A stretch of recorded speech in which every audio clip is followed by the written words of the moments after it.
ಒಳ ಮೀಸಲಾತಿ ಜಾರಿಗೆ ಕುರಿತು ಮೀನಾಮೇಷ ಎನಿಸುತ್ತಿರುವ ರಾಜ್ಯ ಸರ್ಕಾರದ ವಿರುದ್ಧ ಮಾದಿಗ ಸಂಘಗಳ ಒಕ್ಕೂಟದಿಂದ ಕೋಲಾರ ಜಿಲ್ಲಾಧಿಕಾರಿಗಳ ಕಚೇರಿಯ ಮುಂದೆ ಬೃಹತ್ ಮಟ್ಟದಲ್ಲಿ ಪ್ರತಿಭಟನೆ. ಕೋಲಾರ ಮಾದಿಗ ಸಮುದಾಯದ ಏಳಿಗೆಗಾಗಿ ನಿರುದ್ಯೋಗ ತೊಲಗಿಸಲು ಹಾಗೂ ಒಳ ಮೀಸಲಾತಿ ಜಾರಿಗೆ ಬರಲು ಸುಮಾರು 30 ವರ್ಷಗಳಿಂದ ಒಳ ಮೀಸಲಾತಿ ವರ್ಗೀಕರಣಕ್ಕಾಗಿ ಅನೇಕ ರೀತಿಯ ಹೋರಾಟಗಳನ್ನು ಮಾಡಿಕೊಂಡು ಬಂದಿರುತ್ತೇವೆ. ನಮ್ಮ ಹೋರಾಟಕ್ಕೆ ಮಣಿದ ರಾಜ್ಯ ಸರ್ಕಾರ ಒಳ ಮೀಸಲಾತಿ ವರ್ಗೀಕರಣ ಮಾಡದೆ ಮೀನಾಮೇಷ ಎನಿಸುತ್ತಿದೆ.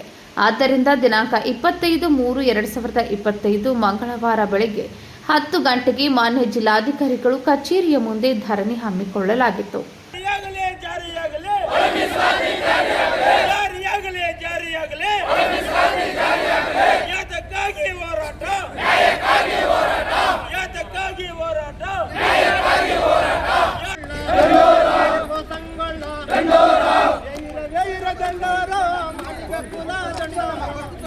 ಆದರೆ ಯಾವುದೇ ಸರ್ಕಾರ ಬಂದರೂ ಕೂಡ ಒಳ ಮೀಸಲಾತಿಯನ್ನು ತರ್ತಾ ಇಲ್ಲ.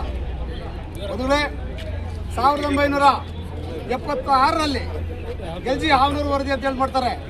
ಆಗ ಕರ್ನಾಟಕದಲ್ಲಿ ಮಾದಿಗ ಜನಸಂಖ್ಯೆ ಜಾಸ್ತಿ ಇದೆ ಅಂತ ಬಂತು. ಕಾಂತರಾಜ್ ವರದಿಯಲ್ಲೂ ಕೂಡ ನಮ್ಮ ಮಾದಿಗರ ಜನಸಂಖ್ಯೆ ಜಾಸ್ತಿ ಇದೆ ಅಂತ ಬಂತು. ತದನಂತರ AJ ಸದಾಶಿವ ಆಯೋಗ ವರದಿ ಬಂತು.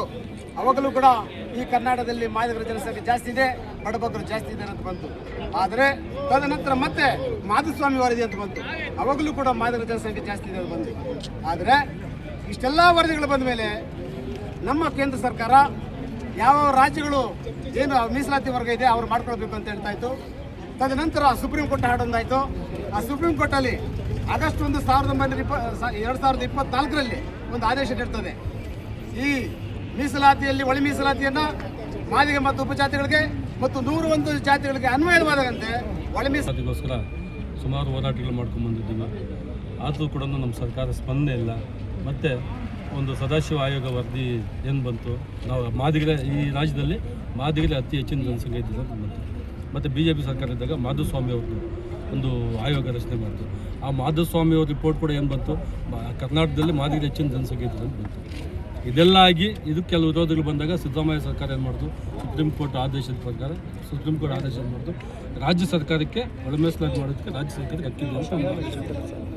ಆಮೇಲೆ ಸಿದ್ದರಾಮಯ್ಯ ಏನು ಮಾಡೋದು ಅಂದರೆ ನಾಗಮೋಹನ್ ದಾಸ್ ಅವರ ಆಯೋಗವನ್ನು ರಚನೆ ಮಾಡಿ ಇದು ಕರೆಕ್ಟಾಗಿ ಸಮೀಕ್ಷೆ ಮಾಡಿ ಇದು ಮಾಡಬೇಕು ಅಂತೇಳಿ ಮಾಡಿದಾಗ ನಾಗಮೋಹನ್ ದಾಸ್ ಅವರು 3 ತಿಂಗಳು ಸತತವಾಗಿ ಅವರು ಮನೆ ಭೇಟಿ ಕೊಟ್ಟು, ಎಲ್ಲ ಮನೆ ಭೇಟಿ ಕೊಟ್ಟರು, ಎಲ್ಲ ಊರುಗಳು ಭೇಟಿ ಕೊಟ್ಟಿದ್ದು, ಎಲ್ಲ ಜಿಲ್ಲೆ ಮತ್ತು ಆನ್ಲೈನಲ್ಲಿ ಕೂಡ ಈ ಒಂದು ಸಮೀಕ್ಷೆಗಳು ಮಾಡಿ ಫೈನಲ್ ಮಾಡಿ ಅಲ್ಲಿ ಕೂಡ ಮಾದಿಗರೇ ಅತಿ ಹೆಚ್ಚಿನ ಸಂಖ್ಯೆ ಇದ್ದಾರೆ ಅಂತ